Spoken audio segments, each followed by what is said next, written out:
کہ یہ گویا کہ انجینئرنگ کے ماہر تھے، یعنی یہ مختلف علوم مثلا ریاضی ہے، ہندسہ ہے، انجینئرنگ ہے، اس میں یعنی فن تعمیر میں ان کو بڑی مہارت حاصل تھی۔ سورۃ الشعراء میں بھی اس کو بیان کیا گیا اور سورۃ الفجر میں بھی اس کو ذکر کیا گیا۔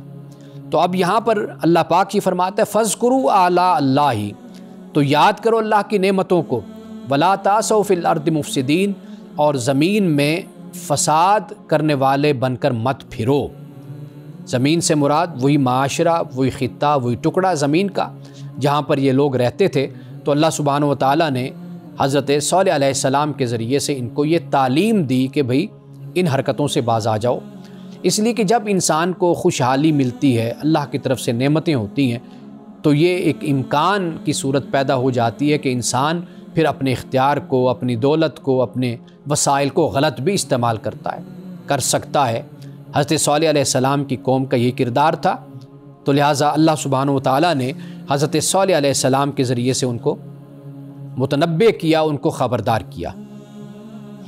اب قرآن مجید یہ کہتا ہے کہ قال الملأ الذین استکبروا من قومہ للذین استضعفوا لمن آمن منہم اتعلمون ان صالحا مرسل من ربہ قالوا انا بما ارسل بہ مؤمنون۔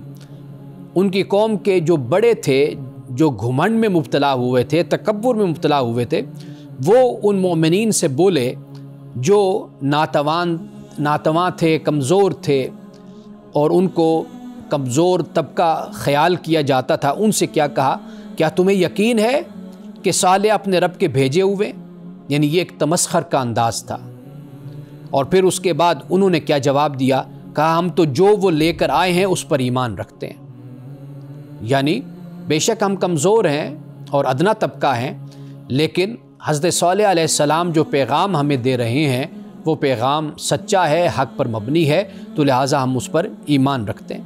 اب وہ متکبر لوگ کیا کہنے لگے کہ ہم تو اس چیز کے منکر ہیں جس پر تم ایمان لائے ہو، یعنی ہم تو اس کو نہیں مانتے۔ یہ جو لہجہ اور انداز گفتگو کا ہے، یہ ایسا ہے کہ ایسے لوگوں کے سامنے بڑی سی بڑی دلیل اور ثبوت اور برہان بھی لا کر پیش کر دیا جائے تو یہ کبھی ایمان لانے والے نہیں ہیں۔ کیوں؟ اس لیے کہ یہ متکبر ہیں، استکبار کرنے والے ہیں۔ اب اس کے بعد قرآن پاک یہ کہتا ہے فَعَقَرُوا النَّاقَةَ وَعَتَوْا عَنْ أَمْرِ رَبِّهِمْ، تو پھر انہوں نے اونٹنی کو کاٹ ڈالا اور اپنے رب کے حکم سے یہ پھر گئے۔ وَقَالُوا يَا صَالِحُ ائْتِنَا بِمَا تَعِدُنَا إِن كُنتَ مِنَ الْمُرْسَلِينَ، اور انہوں نے کہا کہ اے صالح، کہ جس کا تو ہم سے وعدہ کرتا ہے، یعنی جو ہمیں تو ڈراتا ہے، تو اس کو لے آ اگر تو رسولوں میں سے ہے۔ تو پھر کیا ہوا؟ فرمایا فَأَخَذَتْهُمُ الرَّجْفَةُ فَأَصْبَحُوا فِي دَارِهِمْ جَاثِمِينَ، پھر انہیں زلزلے نے آ پکڑا اور وہ اپنے گھر میں اوندھے پڑے رہ گئے۔ یہ جو جسم کا لفظ ہے عربی زبان میں، یعنی پرندے کا سینہ جب زمین سے لگ جاتا ہے تو اس کو جسم کہا جاتا ہے، یعنی گویا کہ وہ الٹے منہ اپنے گھروں میں پڑے ہوئے تھے۔ اب اس کے بعد آخری آیت میں اللہ پاک یہ فرماتا ہے فَتَوَلَّىٰ عَنْهُمْ، اور حضرت صالح علیہ السلام ان کی بستی سے یہ کہتے ہوئے نکل گئے قَالَ يَا قَوْمِ لَقَدْ أَبْلَغْتُكُمْ رِسَالَةَ رَبِّي، کہ اے میری قوم، میں نے تمہیں اپنے رب کا پیغام پہنچا دیا، اور وَنَصَحْتُ لَكُمْ، اور میں نے تمہاری خیر خواہی کی، وَلَٰكِن لَّا تُحِبُّونَ النَّاصِحِينَ، مگر تم خیر خواہی کرنے والوں کو پسند نہیں کرتے۔ یعنی معلوم یہ ہوا کہ حضرت صالح علیہ السلام نے اللہ کا پیغام من و عن، جو اللہ کا پیغام اور میسیج تھا وہ اپنی قوم تک پہنچا دیا، اور اس میں کوئی اپنی دنیاوی کوئی ان کی غرض بھی نہیں تھی، کوئی فائدہ بھی نہیں تھا، بس وہ یہ چاہتے تھے کہ میری قوم فلاح و کامرانی کو حاصل کر لے، کامیاب ہو جائے اور اللہ کے عذاب کا شکار نہ بنے۔ لیکن یہ قوم ایسی نافرمان قوم تھی کہ انہوں نے حضرت صالح علیہ السلام کی نافرمانی کی اور اللہ کے پیغام کو کلی طور پر اس قوم نے رد کر دیا۔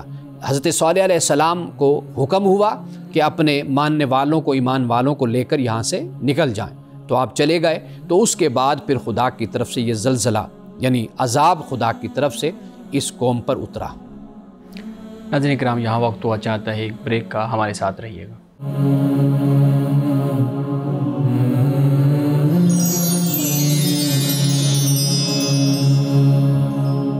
ویلکم بیک ناظرین. ہمارے صاحب حضرت صالح علیہ السلام کی قوم, بڑا ہم مختلف اقوام کے واقعات کو پڑھ رہے ہیں تو انسان پہ ایک ہیبت طاری ہو جاتی ہے. وہ حیران ہو جاتا ہے کہ کیسے ان اقوام نے خدا کے پیغام کو جھٹلایا اور پھر کیسے ان کو جو ہے نا وہ عذاب میں مبتلا کر دیا گیا. اچھا, ایک چیز میں سمجھنا چاہ رہا ہوں کہ جب خدا کا انکار کیا اور وحدانیت کا انکار کر دیا, حضرت صالح علیہ السلام جو خدا کی نشانی تھی اونٹنی, اس کو مار ڈالا, اس کی ٹانگیں جو ہے نا وہ کاٹ دیں, تو پھر ان کو 3 دن کی مہلت کیوں ملی؟ اب انکار اور جو اپنی وہ ہٹ دھرمی تھی وہ تو ان کی ثابت ہوگی اسی دن, لیکن اس کے بعد اللہ رب العزت 3 دن کی مہلت کیوں دی اس عذاب آنے کے لیے؟ اس میں جو حکمت ہے وہ یہ ہے کہ تاکہ اتمام حجت کر دی جائے اس طریقے سے کہ ممکن ہے کہ اس کے بعد ان میں سے کوئی پچھتاوا ہو, کسی کو پشیمان ہو اور وہ واپس پلٹے. ایک تو یہ اس میں حکمت نظر آتی ہے. دوسری حکمت یہ بھی نظر آتی ہے کہ آخر پیغمبر نے اس بستی کو چھوڑنا بھی تھا, اور چھوڑنے میں کچھ وقت لگ جاتا ہے, نکلنے میں لوگوں کا اکٹھا ہونا, جانا, نکلنا, کوئی ساز و سامان اپنے ساتھ لینا. تو وہ آج کی صورتحال تو نہیں تھی کہ انسان چند سیکنڈ میں, لمحوں میں انسان نکل جاتا ہے. وہ گاڑی ہے, انسان کے پاس دیگر اور سہولتیں ہوتی ہیں, کہیں پر کوئی ایسا مسئلہ ہو تو وہاں پر انسان فوری طور پر وہاں سے نکل جاتا ہے. جیسے زلزلے کی کوئی صورت پیدا ہو, کوئی پیشین گوئی ہوتی ہے کہ بھئی یہاں پر زلزلے کا خطرہ ہے شدید, تو لوگ پھر اس بستی سے یا اس علاقے سے یا شہر سے فوری طور پر کوچ کر جاتے ہیں. یہ صورت نکل آتی ہے. تو 2 ہی باتیں ہمیں نظر آتی ہیں. ایک تو یہ ہے کہ اس قوم کو مہلت دے دی گئی کہ آپ کوئی واپس پلٹنا چاہے, توبہ کرنا چاہے, پشیمانی کا اظہار کرنا چاہے تو وہ واپس بھی پلٹ سکتا ہے. دوسری صورت یہ ہمیں نظر آتی ہے اس میں حکمت کہ بھئی حضرت صالح علیہ السلام کے ساتھ جو لوگ ہیں وہ نکلنے میں, بچے ہیں, مال دولت, ساز و سامان, اس کو لے کر نکلنے میں کچھ وقت لگ جاتا ہے. تو گویا کہ یہ اس لحاظ سے ہم دیکھیں تو یہ 3 دن ہمیں سمجھ آتے ہیں. صحیح. لیکن پھر سوال ایک ذہن میں پیدا ہو جاتا ہے کہ زلزلہ جب آتا ہے تو وہ تو پھر پوری زمین اس کی تباہ ہو جاتی ہے, وہ ایریا پورا ہی تباہ ہو جاتا ہے. تو پھر حضرت صالح علیہ السلام بچ گئے اور وہ کہتے ہوئے جا رہے ہیں کہ میں نے تمہیں خدا کا پیغام پہنچا دیا تھا, اتمام حجت ہو گئی تھی, اور ان کے دوست ساتھی بھی جا رہے ہیں. یہ انسانی ذہن میں آنے والی بات نہیں ہے. یہ اوبویسلی قرآن کہہ رہا ہے تو اس میں کوئی شک نہیں ہے. دیکھیے, اب رسول اللہ صلی اللہ علیہ وسلم نے مکہ سے جیسے آپ نے ہجرت فرمائی, آپ مدینہ گئے, تو ایک خاص علاقہ تو ہے نا, کہ یعنی اب ایسا معاملہ نہیں ہے کہ جیسے اب زمین پر کوئی زلزلہ آ گیا. وہی نا, ہم آج کے اس کو ذہن میں رکھتے ہیں, لیکن اس وقت تو اللہ کا ایک باقاعدہ پلان ہے نا, خدا کا عذاب اتر رہا ہے اور اس قوم پر اتر رہا ہے, اور خدا کی طرف سے یہ حکم ہوتا ہے کہ اے رسول اب آپ اس بستی سے کوچ کر جائیں, ہجرت کر جائیں, آپ چلے جائیں. تو جو نافرمان ہیں ان تک ہی اس عذاب کو محدود رکھا جاتا ہے. ٹھیک, ایسا نہیں ہے کہ بھئی وہ عذاب کا جو دائرہ ہے وہ اتنا وسیع ہو جائے کہ اس میں جو مومنین ہیں یا فرما بردار ہیں, مطیع ہیں, وہ بھی اس میں شامل ہو جائیں. تو چونکہ یہ عذاب کا سلسلہ جو رسول کی زندگی میں قوموں پر آیا ہے, نافرمانوں پر, تو واضح بات ہے کہ اس میں خاص طبقہ جو تھا وہ نشانہ بنا اور باقی لوگوں کو اس سے بچایا گیا. صحیح. ایک اور چیز بھی ہے, جب ہم دیکھتے ہیں کہ معجزات کو, تو معجزات اللہ رب العزت نے انبیاء کو نشانیاں اسی حالات اور ماحول کے مطابق عطا کی نا. جیسے موسیٰ علیہ السلام کو وہ عصا جو ہے نا وہ نشانی دی, پھر ید بیضا نشانی, پھر اسی طریقے سے عیسیٰ علیہ السلام کو جو نشانیاں دی وہ اس کہیں نہ کہیں ان چیزوں کی بات ہو رہی تھی. جب ہم عذاب کی بات کرتے ہیں تو کیا عذاب بھی اسی طریقے سے آئے کہ جو قوم جس چیز سے ڈرتی تھی یا جس کا اس نے ایکسپیرینس کیا ہوا تھا وہی چیز ان کو عذاب کی صورت میں جو ہے نا ان کے اوپر بھیجی گئی؟ دیکھیے, اب یہ مختلف اس کی شکلیں ہیں, یعنی لاجیکلی اگر ہم اس کو دیکھتے ہیں, ابھی ہم آگے جا کر قوم لوط پر جب بات کریں گے ہم, تو میں آپ کو بتاؤں گا کہ اس پر جس طریقے سے بیان کیا گیا کہ مثال کے طور پر کہ وہ جو عذاب آیا اس کی شکل کیا تھی, وہ آتش فشاں کی شکل تھی کہ زمین پھٹی, اور یہ جو گندھک ہے اور اس کے علاوہ دیگر لاوا جو اس کو کہتے ہیں پھٹتا ہے, وہ مختلف اس کی صورتیں. لاجیکلی آپ اس کو جس طریقے سے بھی جسٹیفائی کریں یا جس طریقے سے بھی اس کو بیان کریں, وہ آج کے دور کی وہ پیداوار ہے. لیکن یہ ہے کہ جس قوم پر جو عذاب اترا جو خدا کی طرف سے آیا, وہ کسی نہ کسی طرح اس علاقے سے اس کا تعلق بن جاتا ہے. یعنی مثال کے طور پر کہیں پر بارش کا برسنا ہے, طوفان کا آنا ہے, کہیں پر پتھروں کے حوالے سے ہے, کہیں پر جیسے یہاں پر زلزلہ ہے, تو یہ عذاب کی مختلف صورتیں ہیں. یعنی در حقیقت ایک قوم میں ایک خبرداری پیدا کرنا, انذار کرنا, اس کو ڈرانا, اس کو بتانا کہ خدا کی طرف سے کسی نہ کسی شکل میں تم پر یہ عذاب اور یہ جو ہے ایک خدا کی طرف سے انجام عبرتناک یہ تم پر نازل ہو سکتا ہے. کیونکہ اب دیکھیں نا, ایک شخص نے بارش کا ایکسپیرینس کیا ہوا ہے تو پہلے وہ بارش کو نعمت سمجھ رہا ہے, لیکن جیسے ہی وہ بارش اس کے لیے وبال جان بن گئی تو وہ پھر عذاب والی صورت آ گئی. تو پھر اس حوالے سے بھی ذہن میں چیزیں آتی ہیں. اچھا یہ بھی بتائیے گا, ایک میں جب پڑھ رہا تھا تو بہت انٹرسٹنگ بات میرے سامنے آئی. اوبیسلی آپ اس طرح کی روایات پہ پہلے بھی کہتے ہیں کہ اسرائیلی روایات ہیں, لیکن میں چاہ رہا ہوں اس کو میں آپ کے سامنے رکھوں. کہتے ہیں کہ حضرت صالح علیہ السلام کی جو اونٹنی کا قتل تھا وہ اصل میں 2 عورتوں نے کروایا تھا, کہ انہوں نے اوباش لوگوں کو ابھارا اور ان کے ابھارنے کی وجہ سے ان نوجوانوں نے, ان اوباش لوگوں نے قتل کیا. تو یہ اصل میں عورت کا فریب ہے. پھر دوسری جگہ پہ ہم قرآن پہ پڑھتے ہیں اِنَّا قَيْدَ كُنَّا عَظِيمٌ, سورہ یوسف میں جب بات آئی ہے.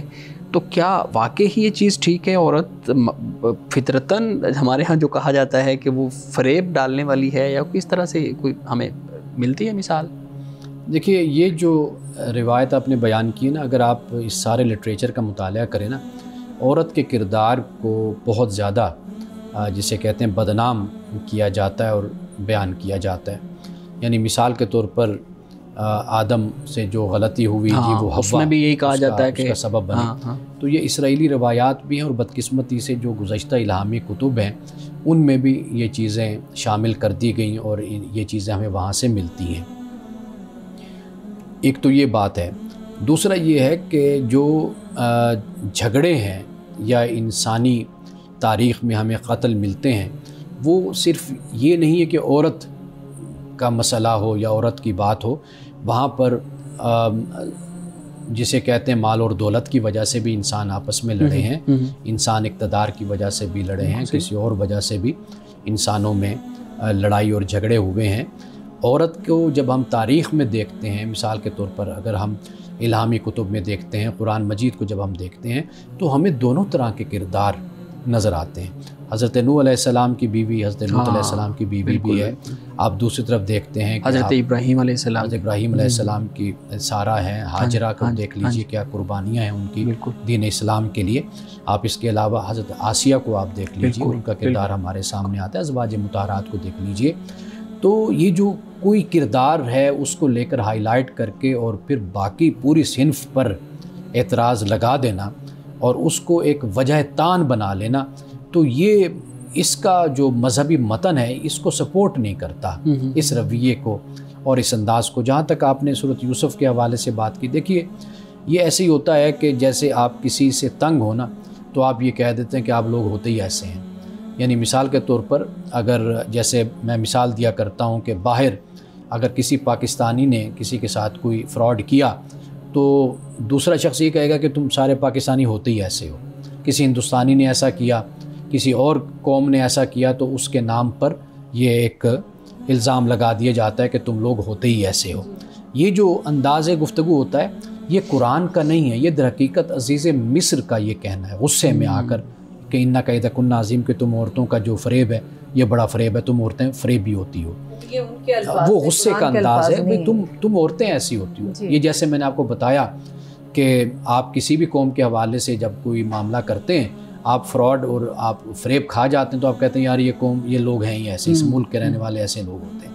تو یہ ایک سٹیٹمنٹ ہے, اس کا حقیقت سے کوئی تعلق نہیں ہوتا. یہ انسان اپنے تجربے اور مشاہدے کی بنیاد پر ایسی بات کہتا ہے. جو اسرائیلی روایت ہے یہ پورا ایک لٹریچر آپ دیکھ لیجئے کہ اس میں عورت کو ہمیشہ بلیم کیا گیا ہے, کسی نہ کسی طریقے سے عورت کو لایا گیا ہے.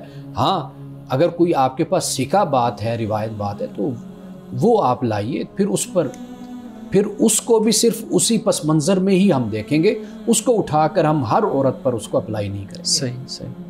ناظرین کرام, یہاں وقت ہوا چاہتا ہے ایک بریک کا, ہمارے ساتھ رہیے.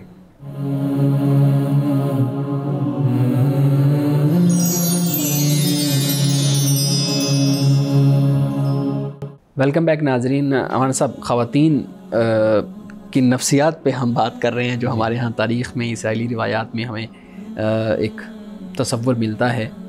ہمارے ہاں بہت زیادہ اس چیز کو ہائی لائٹ بھی کیا جاتا ہے. ہم سوشل میڈیا کو اٹھا کے دیکھ لیں, اپنے گھروں کے معاملات کو دیکھ لیں, تو کہا جاتا ہے کہ عورت کی نفسیات کو سمجھنا مشکل ہے. ممکن نہیں ہے کہ عورت کی نفسیات کو سمجھا جائے, اور پھر اس کو نیگیٹو بنا کے پیش کیا جاتا ہے, جو میرے خیال میں بڑا سنگین ہے. آپ کی کیا رائے ہے کہ واقعی یہ ٹھیک ہے؟ دیکھیں, اس میں مرد قصوروار ہیں. وہ اپنی بیویوں کو ایکسپوجر نہیں دیتے, ان کو باہر لے کر نہیں جاتے, ان کو ملنے جلنے نہیں دیتے. اجتماعی زندگی میں جو ایکٹیویٹیز سرگرمیاں ہوتی ہیں ان کا حصہ ان کو نہیں بناتے, نہ بننے دیتے ہیں. تو اس میں بھی مرد قصوروار ہیں.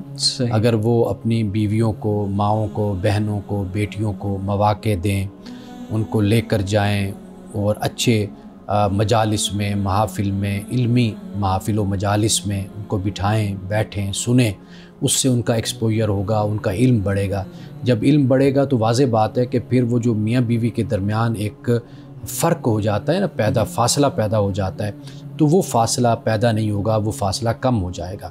یہ جو اکثر مرد یہ کہتے ہیں کہ جی بیوی کے بارے میں یا عورت کے بارے میں, یہ اصل میں وہ اپنی طرف سے صحیح کہہ رہے ہوتے ہیں, کیونکہ ان کا جو تصور ہوتا ہے نا عورت کے بارے میں, نظریہ اور خیال ہوتا ہے, وہ وہی روایتی نقطہ نظر ہوتا ہے کہ وہ گھر میں رہیں, وہ کچن کو سنبھالیں, اور وہ گھر تک ہی ان کو محدود عورتوں کو ہونا چاہیے, باہر نہیں نکلنا چاہیے, باہر نہیں جانا چاہیے.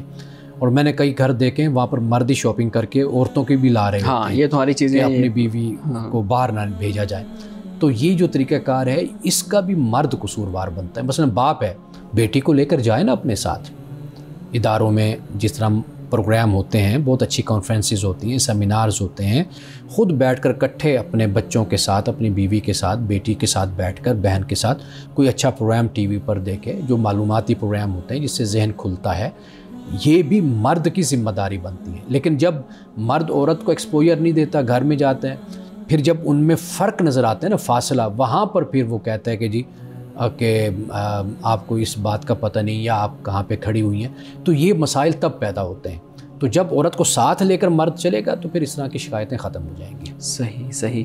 اور سب ناظرین کے سوالات ہیں, پوچھتے ہیں, یہ کوئی ہماری بہن ہے, وہ پوچھتی ہیں کہ جو عورت ہے وہ بغیر محرم کے عمرہ کر سکتی ہے, جیسے کسی گروپ کے ساتھ جانا ہے, یا آگے انہوں نے حج کا لفظ بھی لکھا ہوا ہے کہ حج کر سکتی ہے؟ دیکھیے, دنیا میں عورت اکیلے سفر کر رہی ہے, کرتی ہے, یعنی وہ یورپ جائے, وہ امریکہ جائے, وہ UAE جائے, کسی بھی ملک میں جائے, تو وہ بغیر یعنی محرم کے وہ سفر کر رہی ہوتی ہے. تو جب حج کا اور عمرے کا وقت آتا ہے تو اس پر یہ سوال کھڑا کر لیا جاتا ہے کہ جی محرم ساتھ ہونا چاہیے. ٹھیک ہے نا جی.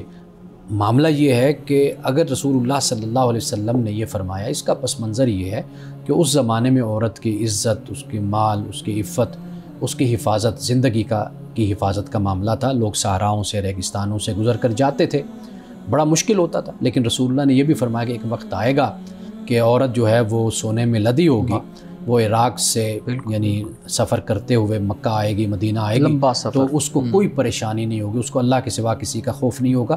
یہ بھی احادیث میں موجود ہے. اس لیے فقہاء کرام نے یہ کہا ہے, فرمایا ہے کہ بھئی اگر عورت کا کوئی محرم نہیں ہے, تو اگر ایک جماعت جا رہی ہے اور ایک گروہ جا رہا ہے جس میں مرد ہیں, عورتیں, تو اس میں ایک عورت جس کا محرم نہیں وہ شریک ہو کر اس میں جا سکتی. امام شافعی کی بھی یہی رائے ہے. تو لہٰذا اس پر کوئی پابندی نہیں ہے. اصل چیز ہے عورت کی عزت, اس کی زندگی, اس کا مال, اس کی آبرو کی حفاظت. جہاں پر اس کی سیکیورٹی موجود ہے تو عورت سفر کر سکتی ہے. بالکل صحیح ہے. جی میڈم, میں دیکھ رہا ہوں آپ سوال کرنا چاہ رہے ہیں. ہاں جی, میں رمضان کی بات ہو رہی ہے تو کافی آپ نے اس پہ باتیں ہمیں بتائیں کہ کھانے پینے کے حوالے سے اور اپنے نفس پہ کیسے ہم نے قابو رکھنا ہے. تو ہم یہ بتائیے کہ روزے کی حفاظت کیسے کی جائے, کیونکہ ہم نے یہ پڑھا ہے کہ الصوم جنہ ما لم یغرق ہو, روزہ ڈالا جب تک اسے پھاڑ نہ ڈالے. تو اس پھاڑنے سے کیا مراد ہے؟ یعنی اس سے مراد یہ ہے کہ پہلے تو اس پر ہم بات کر لیتے ہیں جو پہلے آپ نے بیان کیا کہ روزہ ہم اس کی حفاظت کیسے کر سکتے ہیں. اس کی حفاظت ایک تو یہ ہے کہ جسے آپ کہیں کہ جو نیک اعمال ہیں ان کو سر انجام دینا. انسان زیادہ سے زیادہ وقت اگر نیک اعمال میں گزارتا ہے تو واضح بات ہے کہ وہ برے اعمال سے اپنے آپ کو بچا لے گا. تو روزے کی حفاظت اسی طرح ہوتی ہے. اگر کوئی نیک عمل نہیں بھی کر رہا تو کم از کم اتنا ضرور کر لے کہ اپنی زبان کو بند رکھے, اپنی آنکھوں کی حفاظت کرے, اپنے کانوں کی حفاظت کرے, یعنی کہ جو گناہ کے کام ہیں ان کی طرف وہ متوجہ نہ ہو. یعنی مثال کے طور پر انسان اگر سویا ہوا بھی ہے تو گویا کہ اگر وہ سویا ہوا ہے تو ظاہراً تو وہ نیک اعمال نہیں ہے, لیکن ہمیں یہ معلوم ہوتا ہے حدیثوں سے کہ اس کا سونا بھی گویا کہ ایک عبادت بن جاتا ہے روزے دار کا. تو اس لیے حفاظت کا طریقہ یہی ہے کہ وہ نیک اعمال سر انجام دے. اگر نہیں دے سکتا, نہیں دے پا رہا یا نہیں دے رہا تو کم از کم اتنا ضرور ہو کہ وہ جھوٹ سے, غیبت سے, ان باتوں سے اپنے آپ کو ضرور اپنے آپ کو بچائے. ایک چیز انڈرسٹوڈ ہے کہ روزہ رکھ کے انسان کو تھوڑا خیال رکھنا پڑے گا کہ اب میں روزے سے ہوں تو صرف بھوک پیاس کا نہیں, مجھے اب جو دوسرا حصہ ہے نا وہ یہ ہے کہ روزہ ڈھال ہے. اس سے مراد یہ کہ واضح بات ہے کہ ایک نیکی کی حالت میں انسان, ایک روحانی حالت میں, ایمانی حالت میں, اللہ تعالیٰ کی فرمانبرداری میں, یہ تو ہے ڈھال. ہاں اب انسان اگر اس ڈھال کو پھاڑ دیتا ہے, یعنی اس حالت میں رہتے ہوئے بھی پھر گناہ کی طرف چلا جاتا ہے, تو گویا کہ اس نے اس ڈھال کو پھاڑ دیا, توڑ دیا اس کو. تو اس کا طریقہ یہی ہے کہ جس حالت میں وہ ہے اس حالت کو برقرار رکھے, اور یہ حالت ہے اللہ تعالیٰ کی فرمانبرداری کی اور اللہ تعالیٰ کی اطاعت کی, کیونکہ وہ حالت روزہ میں ہے. رمضان بھی چل رہا ہے اور بچوں کے ایگزامز بھی چل رہے ہیں, بورڈ کے امتحان ہو رہے ہیں. ایک بچی کا سوال ہے کہ بھی مجھے مشکل پیش آ رہی ہے روزے کی حالت میں اگر پیپر وغیرہ کو اٹیمپٹ کرتی ہوں تو آئندہ میں کچھ روزے ایسے ہو سکتے ہیں کہ میں چھوڑ دوں اور میں ان کی قضا کسی اور مہینے میں کر لوں کیونکہ مجھے پیپر کی تیاری میں مشکل پیش آ رہی ہے. دیکھیں یہ انسان کا ذاتی معاملہ خدا کے ساتھ ہوتا ہے, ہم کسی پر کوئی حکم نہیں لگا سکتے.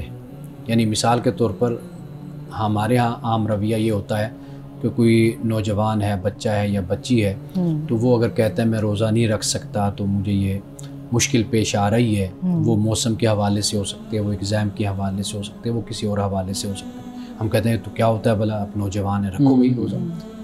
لیکن انسان کا خدا کے ساتھ معاملہ ہے, ہم نہیں جانتے کہ وہ کس حالت میں اور کس کیفیت میں. یعنی مثال کے طور پر ان دنوں میں جب بچوں کے پیپر بچیوں کے ہو رہے ہیں, اب اس میں یہ ہوتا ہے کہ بھئی راتوں کو جاگنا, ان کا پڑھنا, بہت زیادہ ان کی محنت, اس میں انرجی بھی ان کی لو ہو جاتی ہے, جاگنا بھی پڑتا ہے. اس حالت میں وہ روزہ بھی رکھ لیں. ہر بچی کا, ہر بچے کا اپنا اپنا ذاتی معاملہ ہوتا ہے. تو لہٰذا بس اتنی بات ضرور ہونی چاہیے کہ خدا کی حاضری, جواب دہی اور خدا کے ساتھ بندے کا تعلق, یعنی پریفریبل بات یہی ہے, ترجیحاً بات یہی ہے کہ ہر صورت میں کوشش یہی ہو, پسند یہی ہو بندے کی کہ وہ روزہ رکھے. لیکن مجبوری میں, کراہت میں آپ سمجھ لیجئے کہ بات دل ناخواستہ آپ کہہ لیجئے کہ وہ اس کو اگر چھوڑنا پڑتا ہے تو وہ چھوڑ سکتا ہے, اللہ تعالیٰ معاف کرنے والا ہے, بعد میں پھر وہ اپنی گنتی کو پورا کر لے. جی صحیح. مجھے یہ بتائیے گا کہ جو نماز تراویح ہے, عورت اور مرد ان کے پڑھنے میں کوئی فرق ہے؟ کیونکہ ہم دیکھتے ہیں کہ مساجد کے اندر تو مرد پڑھ رہے ہوتے ہیں, جماعت کے ساتھ پڑھ رہے ہوتے ہیں, لیکن گھروں میں یہ سمجھا جاتا ہے کہ شاید عورتوں پہ ضروری نہیں ہے اس لیے وہ کھانا پکائیں. اور تو آپ کا کیا خیال ہے اس بارے میں؟ دیکھیے یہ سنت ہے, سنت مؤکدہ ہم اس کو کہتے ہیں. تو اس میں اور اس کو علی العین بھی کہا گیا نا, یعنی کہ ہر فرد اپنی جگہ پر ہی اس کو ادا کرے. تو لہٰذا خواتین بھی مسجد میں آ کر پڑھ سکتی ہیں. رسول اللہ کے زمانے میں نماز جو ان سے ہوتی تھی وہ خواتین مسجد میں آ کر پڑھا کرتی تھی, اور یہاں تک کہ فجر کی نماز بھی کافی پہلے بات کی ہم نے پروگرامز میں پڑھا کرتی تھی. تو لہٰذا یہ رجحان ہونا چاہیے کہ مرد حضرات جاتے ہیں تو اپنی بیویوں کو بھی, عورتوں کو بھی ساتھ لے کر جائیں. وہ مسجد میں باقاعدہ جگہ ہوتی ہے, نہیں ہوتی تو ان کے لیے ہونی چاہیے تاکہ وہاں پر وہ تراویح کی نماز پڑھیں. چلے اگر گھر پہ خاتون تراویح پڑھتی ہے اور تراویح پڑھنے کے دوران جیسے عام نماز میں کچھ صورتیں ہوتی ہیں جن کو ریپیٹڈلی پڑھا جاتا ہے چینج کر کے, لیکن اگر وہ تراویح میں یہ چاہتی ہیں کوئی لمبی صورت پڑھیں جو کہ اسے زبانی نہیں یاد, تو وہ قرآن پاک پکڑ کر اس کو, جی وہ قرآن مجید لے کر بھی اچھا پڑھ سکتی ہیں اور دیکھ کر قرآن مجید تلاوت کر سکتی ہیں. میں نے عرب میں اسی طرح علماء کو دیکھا ہے کہ وہ یہاں تک کہ امامت بھی کروا رہے ہیں تو آگے قرآن مجید ان کے موجود ہوتا ہے, تو اس میں کوئی حرج نہیں, اس طرح پڑھ سکتی ہیں.